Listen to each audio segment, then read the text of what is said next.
From the chair you might be sitting on right now to the actual frame of your house, wood is literally all around us. But have you ever really stopped to think about the incredible journey it takes? How it goes from a living tree to a high-performance building material? Well, today, we're going to dive right into that amazing story of transformation. And that really brings us to the big question for this whole explainer. How on earth does a living, breathing tree become strong enough to build with? I mean, we're talking skyscraper strong sometimes. The answer, as you'll see, is this fascinating mix of nature and some pretty clever engineering. And it all starts with the basics. So, let's start at the very, very beginning, with the word itself. To really get what timber is, it actually helps to know where the name even comes from. It's so beautifully simple, you've got to love it. The word timber literally comes from an old word, timbrian, which just meant to build. So the material is named for its ultimate purpose. It's not just any piece of wood. It's wood that has a job to do. Okay, so the transformation kicks off in the forest. First, you have standing timber. That's just a living tree. Once it's felled and the branches are removed, it becomes rough timber. Then that's cut into manageable logs so you can actually transport it. And the final stage in this part of the process is converted timber, where the wood is seasoned and cut into the planks and beams that we all recognize. So what is it that gives this stuff its incredible strength? Well, to answer that, we have to look inside. The internal structure of the tree is basically the blueprint for how the final product is going to perform.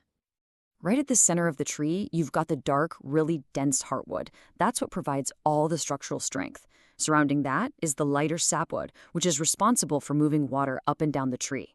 And of course, you have the growth rings, which are pretty much a living record of the tree's entire life. It's just a beautiful piece of nature's own engineering. Now, in the construction world, you'll often hear people talk about two main types of wood: softwoods, like pine, and hardwoods, like oak. And while softwoods are lighter and grow way faster, hardwoods are the real powerhouses. They're incredibly strong and can handle all kinds of forces, which makes them perfect for really demanding jobs. But here's the thing. Even the strongest wood in the world is totally useless for construction if it's full of water. And that brings us to what is maybe the most critical step in this entire process: drying. This is where raw wood gets transformed into a stable, reliable building material. A freshly cut piece of wood, what we call green wood, is just saturated with moisture. If you try to build with it, it's going to dry out eventually, and when it does, it will shrink and twist and warp, which, as you can imagine, could lead to a catastrophic failure. The key to understanding this whole drying thing is a concept called the fiber saturation point. Okay, imagine a sponge. You can squeeze a lot of water out of a sponge without really changing its shape, right? But once you start really wringing it out, the sponge itself starts to deform. It's exactly the same with wood. Once that moisture content drops below a certain point, the wood itself starts to shrink and its properties change a lot. So one of the oldest and simplest ways to dry wood is through air seasoning. You just stack the timber with these little spacers in between to let air circulate, and that slowly and very gently reduces the moisture. It takes a long time for sure, but it's a proven method for creating really stable, high-quality timber. But of course, we live in the modern world, so we have faster ways. This is really the classic trade-off, isn't it?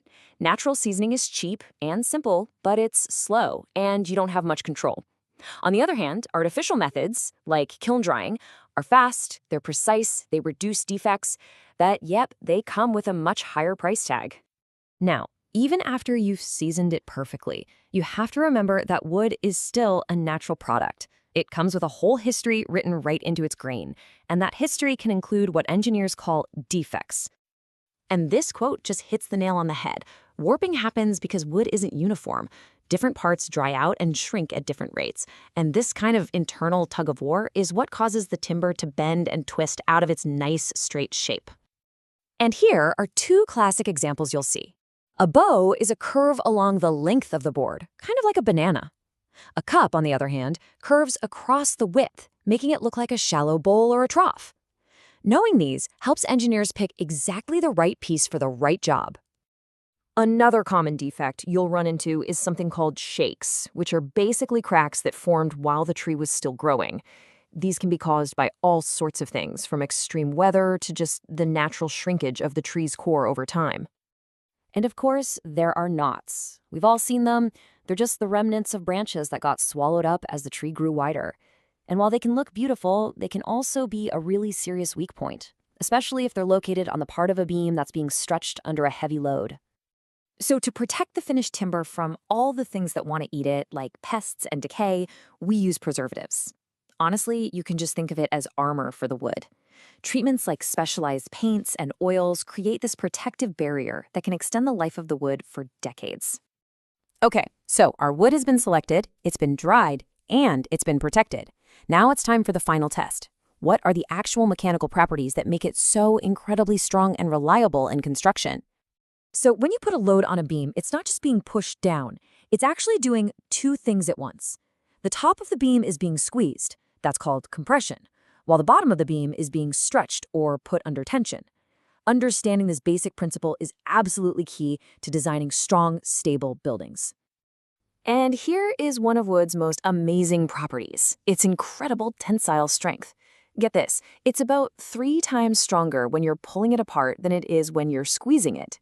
This unique superpower is something engineers have been using for centuries to build everything from simple bridges to towering skyscrapers. It's pretty amazing. So when it's all said and done, what makes a piece of timber truly top-notch? Well, it's a combination of things.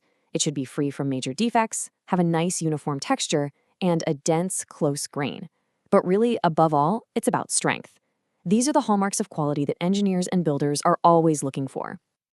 And there you have it. We've just followed the entire journey, all the way from a living, water-filled tree to a precisely engineered, incredibly strong building material, ready to become part of our homes, our bridges, and yeah, even our skyscrapers. You know, this whole incredible journey from tree to timber, it raises a really important question for our time. As we search for more sustainable and eco-friendly building materials, could the future of construction actually lie in returning to one of its oldest and most trusted foundations?